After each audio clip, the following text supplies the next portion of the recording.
Sail H. H, H, H. Yeah, let's play Slav defense if I can get it. Or not. Yeah, looks like we got the old London system. Can play my usual setup here. Ah, now he's transformed into a Queen's Gambit declined. Well, that's a different story.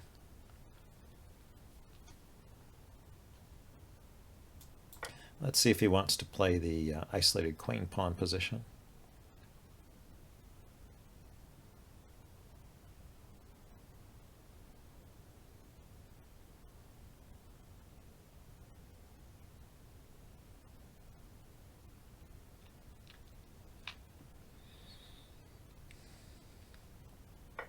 Yeah, I guess there were 3 ways to take back there. So now I can throw in a check first. Does that help?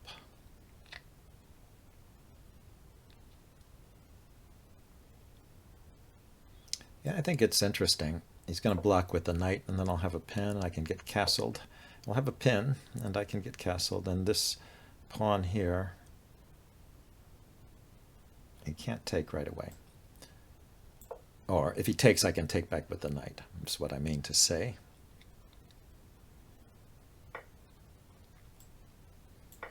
And I will exploit that pin.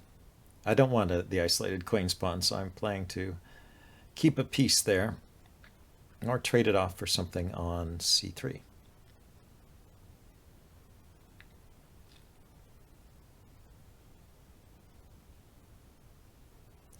So I wonder if he plays a3, can I play knight takes c3 anyway? It hits his queen.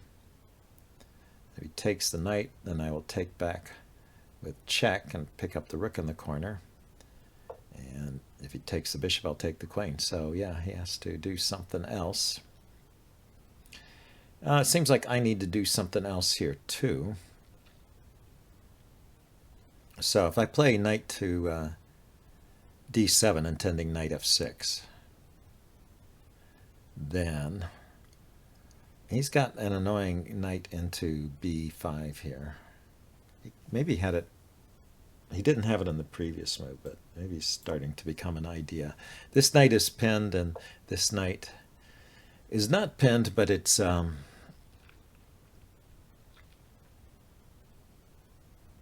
let's see if we back up to this position. If he had played knight b5 with this other knight,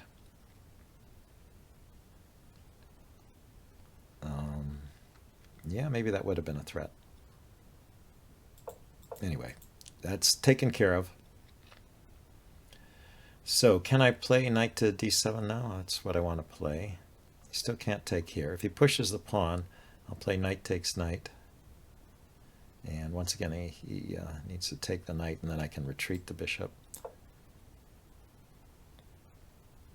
I'll have to look at that in the postmortem to see if he could have gotten in knight b5 in one of those moves. That's one of the ideas with the London system, or the bishop on f4 generally, is get a knight to b5 and maybe look at these weak squares. Oh, that's what it was, this knight. The knight on d5 was guarding the c2 square. So it was knight to b5 was not a big threat. Okay, I think I want to take the knight now anyway and inflict that pawn damage.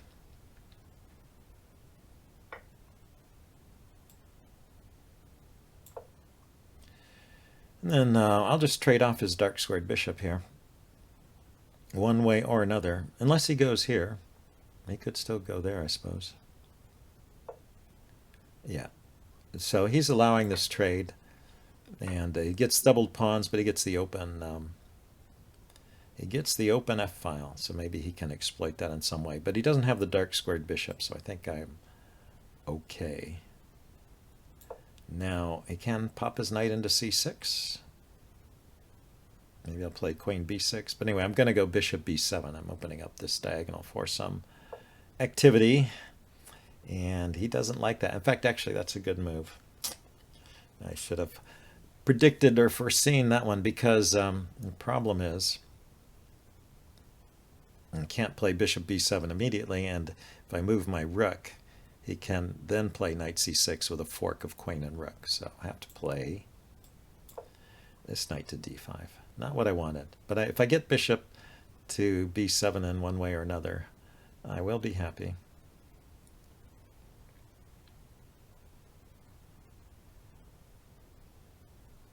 Bishop b7, rook c8, queen b6, or queen out on this side. Okay, now we get out here.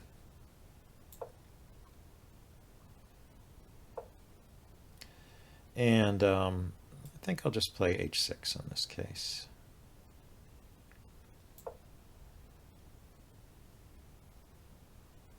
It's not really a big harm from bishop h7 check. The king goes to h8. This pawn on f7 has one fewer defenders, but it's adequately defended. So, and maybe I can get something against c6 there. So he's piling up over there. Let's go ahead and put a rook on the c file. He went back, changed his mind. Okay, so how about queen to g5? Isn't that hitting two pawns? This is a nice knight, huh?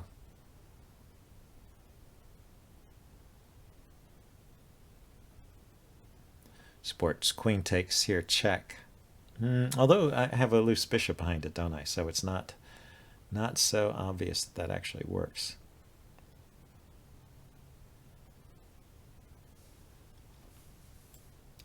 Let's defend the bishop. Defend the f7 pawn. Maybe double on the c file. Yeah, because if I had played queen takes e3 check, queen takes, knight takes e3, he had bishop takes b7 at the end.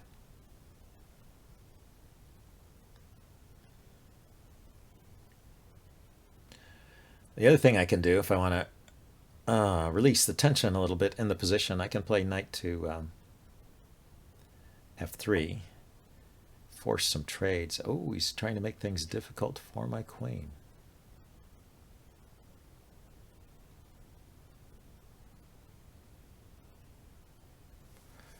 Where to?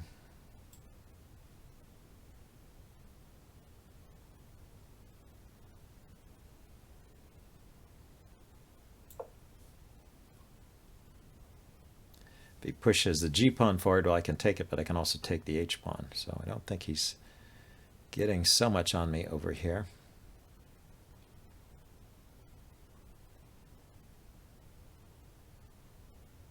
If he doubles rooks, I'm definitely coming in on c3.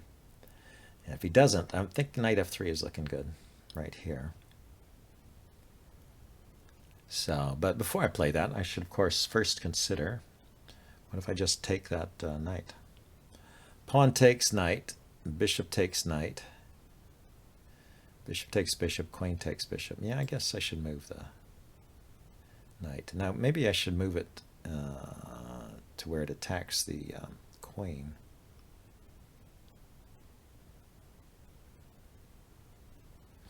No, I don't see that helping.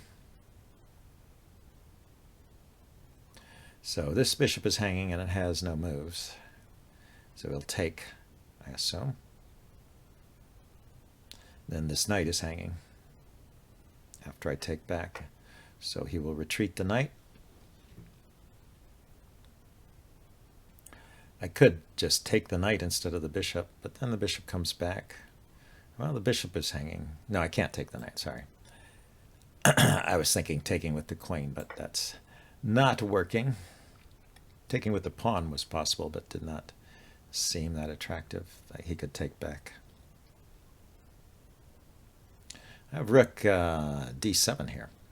Rook to d7, hitting his queen. Might be useful. You know, white has played in an interesting way. He took on a lot of pawn weaknesses, but tried to get some piece activity. And sometimes that is a formula that can work. It is. Okay, so I want to pin that knight. Let's do it. So immediate threat of e5.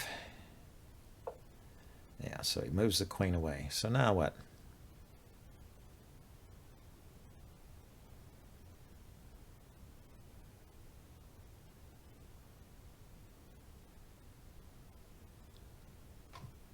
I could put my knight on g4. The rook comes up to harass it. I can take the pawn on e3.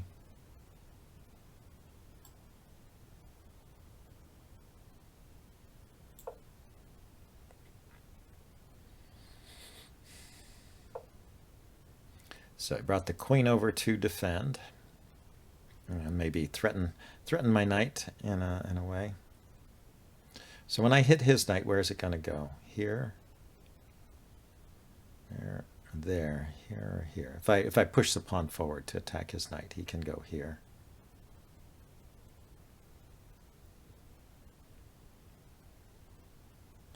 Let's double first.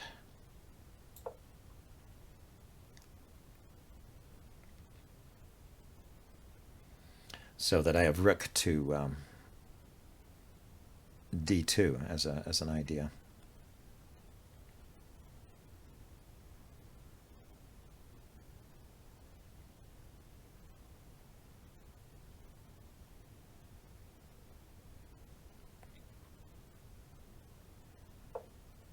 Okay, so now he's going after some pawn weaknesses.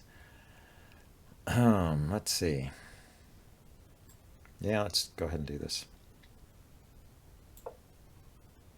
He can play knight to c6. That would be the most aggressive way to play it.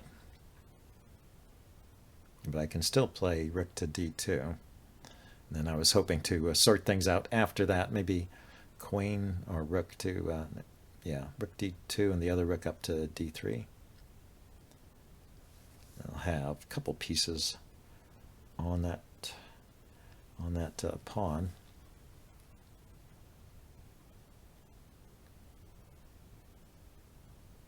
And he can put his knight back to f5. That's a definite idea there. But I wasn't so worried about that. And knight on c6, it hits the rook and threatens some checks in here. That might be more dangerous. But the checks don't seem to a check. c6 to e7 would be a check, but it doesn't seem to lead anywhere.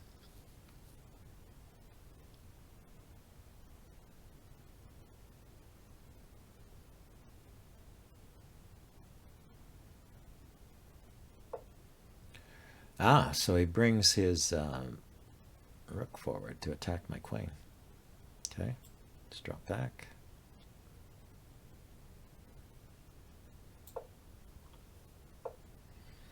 Oh, that's his idea. So he can attack my queen that way, and then my knight is hanging. So this is a trade. Move my queen out of the way, and then if he takes my knight, I will take his knight.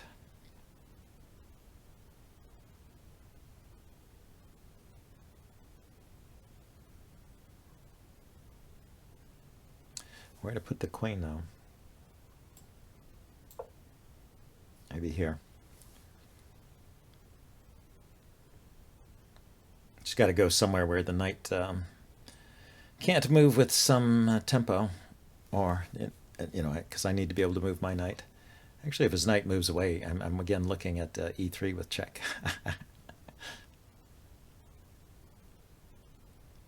So he takes my knight, I take his knight, I'm expecting.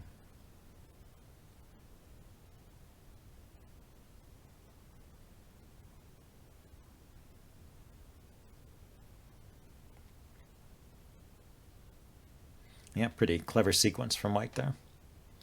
He is on his toes, definitely.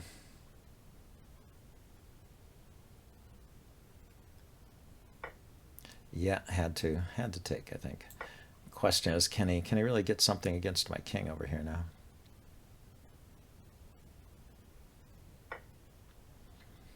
Or is it just the passed pawns? 1, 2, 3, 4, 5. 1, 2, 3, 4, 5, 6. Yeah, he's won a pawn in the center there with that transaction. I can take a pawn back over here. Probably should. And my king position is somewhat cramped. But he has trouble advancing these pawns also because of his king position. And this pawn on the a file could be a problem. Could just push it right home.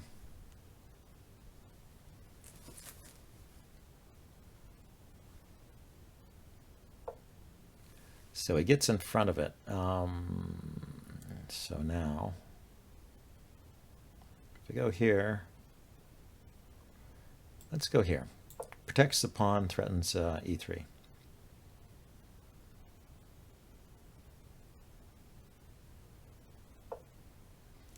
So he defends there. I can continue to attack e3, maybe keep him tied down here.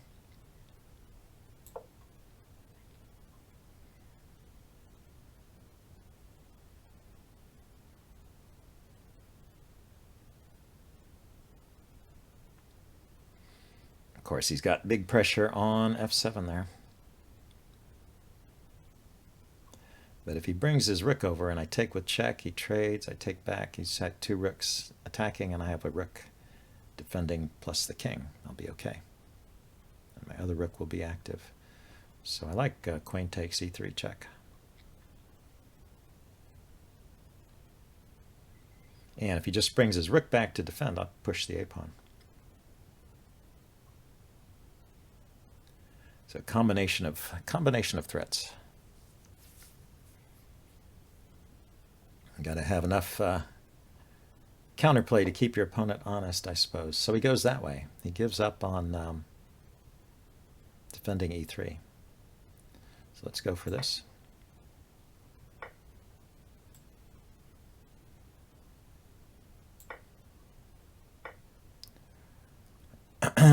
So, yeah, we're all going to come out even, huh? Yeah, let's take one pawn over here first. Because he can't defend that one. So I'll get this pawn, and I'll be momentarily a pawn up, but I think he's going to get one of these. In any case, 2 pawns against 3.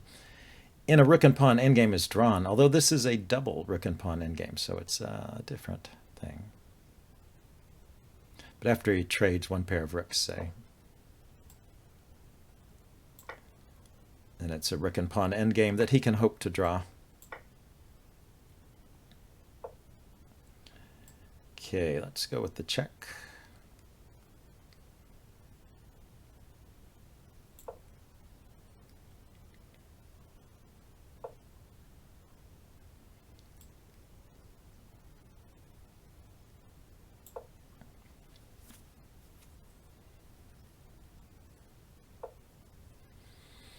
Gotta push these pawns forward. So this is, like I said, this should be a draw.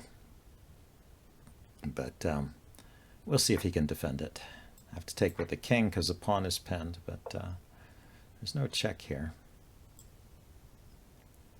Well, now there's a check, but I've got a pin on his pawn.